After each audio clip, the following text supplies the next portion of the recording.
សំនឹងមើលនាលេខាមកជិត12ហើយសង្សារអើយអូននៅក្បែរអ្នកណាចង់ផ្ញើសារទៅថ្លៃប្រាប់ថានឹកជីវ៉ាតែភ្លេចគិតថាយើងបែកគ្នាហើយ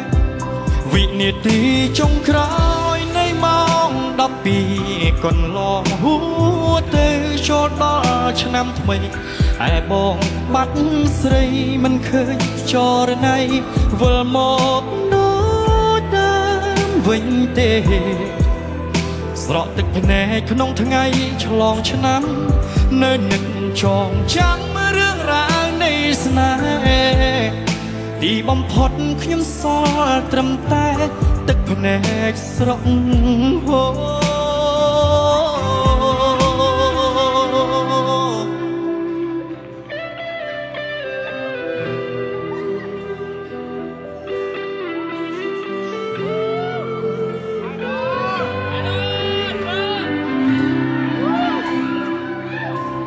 គូគេសប្បាយបាននៅក្បែរគ្នា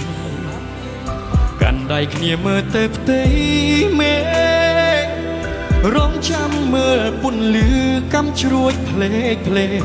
ឯទឹកភ្នែកខ្ញុំហូរចូលដល់ស្រែសំនឹងមើលនាលេខាមកជិត12ហើយសង្សារអើយអូននៅក្បែរអ្នកណាចង់ផ្ញើសារទៅថ្លៃប្រាប់ថានឹកជីវ៉ាតែភ្លេចគិតថាយើងបែកគ្នាហើយវិនាទីចុងក្រោយនៃម៉ោង12កន្លងហួសទៅចូលដល់ឆ្នាំថ្មីឯបងបាត់ស្រីមិនឃើញចរណៃ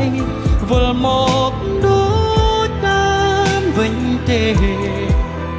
ស្រក់ទឹកភ្នែកក្នុងថ្ងៃឆ្លងឆ្នាំនៅនឹកចងចាំរឿងរ៉ាវនៃស្នេហ៍ទីបំផុតខ្ញុំសល់ត្រឹមតែ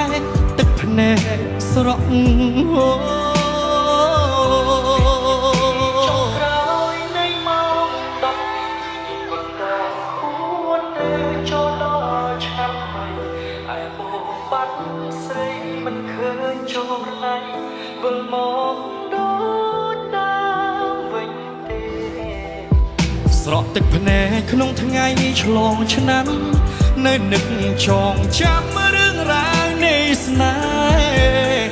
ទីបំផុតខ្ញុំសល់ត្រឹមតែទឹកភ្នែកស្រក់ហូរទីបំផុតខ្ញុំសល់ត្រឹមតែទឹកភ្នែក